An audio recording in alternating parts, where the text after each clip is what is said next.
Hello, Radhe Radhe, Ram Ram सभी के लिए।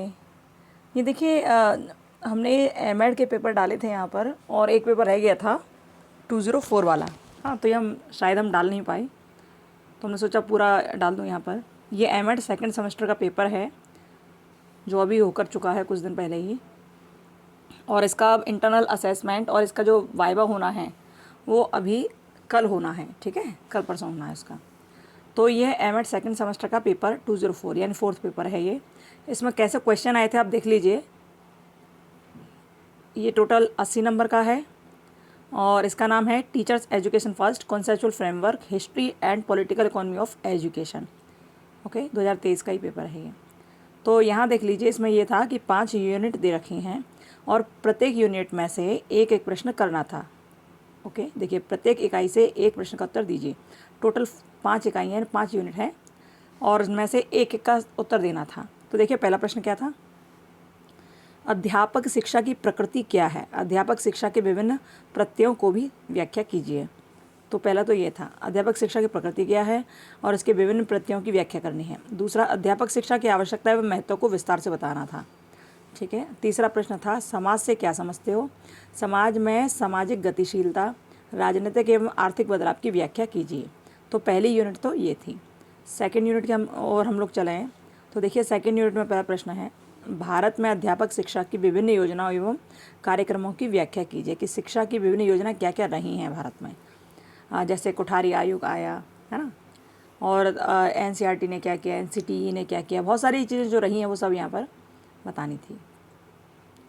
इसी का सेकंड यूनिट का सेकंड क्वेश्चन है, भारत के विकास के संदर्भ में राष्ट्रीय शिक्षा नीति 2020 के विशिष्ट लक्षणों की व्याख्या कीजिए। यहाँ 2020 जो एनईपी 2020 आई है उसकी व्याख्या यहाँ करनी थी। अब ये छठवां प्रश्न यानी कि इस यूनिट का थर्ड प्रश्न देखिए। इसमें क्या है, किन्हीं दो पर टिप्पणी लिखनी थी। चाहे आप कोठारी आयोग की सिफारिशों पर लिखो, चाहे आप नेशनल करिकुलम फ्रेमवर्क पे लिखो, चाहे आप अध्यापक शिक्षा की राष्ट्रीय नीति की समीक्षा करो, तीनों में से किसी दो पर आपको लिखना था। ठीक है। थर्ड यूनिट देखिए। थर्ड यूनिट का पहला क्वेश्चन है, बदलते हुए समाज में अध्यापक की भूमिका क्या होती है? यानी कि समाज बदल रहा है, इसमें यदि आप टीचर हो तो आप क्या करोगे? ठीक है, आप क्या नए नए स्रोत लाओगे, क्या क्या नई नई चीज़ें काम कर करके बच्चों को सिखाओगे, या फिर आप पुरानी परंपरागत स्थिति में ही रहोगे? यहाँ से आपको बताना होता है। तो प्रश्न क्या है, बदलते हुए समाज में अध्यापक की भूमिका क्या होती है, इसके उत्तरदायित्वों की भी व्याख्या कीजिए। आठवां देखिए, अध्यापक के सेवा नियमों एवं व्यावसायिक नैतिकता की व्याख्या कीजिए। ठीक है। नौवां प्रश्न देखिए, अध्यापक की जवाबदेही, रेस्पॉन्सिबिलिटी क्या होती है अध्यापक की, ये आपको बताना है यहाँ पर। अध्यापक की अकाउंटेबिलिटी क्या है, रेस्पॉन्सिबिलिटीज़ क्या है, वो सब बताना। ठीक है। अध्यापक की जवाबदेही से आप क्या समझते हो? अध्यापकों के शैक्षिक विकास में जवाबदेही की भूमिका क्या होती है, ये आपको यहाँ बताना था। तो 3 यूनिट हो गई है और इन तीनों में से एक एक करना था। अब ये दोनों यूनिट है, इनमें से भी एक एक आपको करना है। देखिए 10वां प्रश्न देखिए, अध्यापक शिक्षा के संसाधनों की गुणवत्ता, आश्वासन एवं मान्यता पर निबंध लिखना है कि अध्यापक शिक्षा की गुणवत्ता क्या होती है, आश्वासन क्या होता है, और उस पर निबंध लिखना था। ठीक है। 11वां देखिए, अध्यापक शिक्षा में तकनीकी के समेकीकरण, अध्यापक शिक्षा में तकनीकी के समेकीकरण का विभिन्न विद्यालयों के स्तरों की व्याख्या कीजिए। विद्यालय के स्तर कौन कौन से होते हैं? ओके, मतलब क्या है, CBSE board, UP board, online education, offline education, ये सारी चीज़ें ऐसी। और 12वां देखिए, सीबीएसई के पुनर्गठित विद्यालयों के लिए अध्यापकों को शिक्षित करने की व्याख्या कीजिए।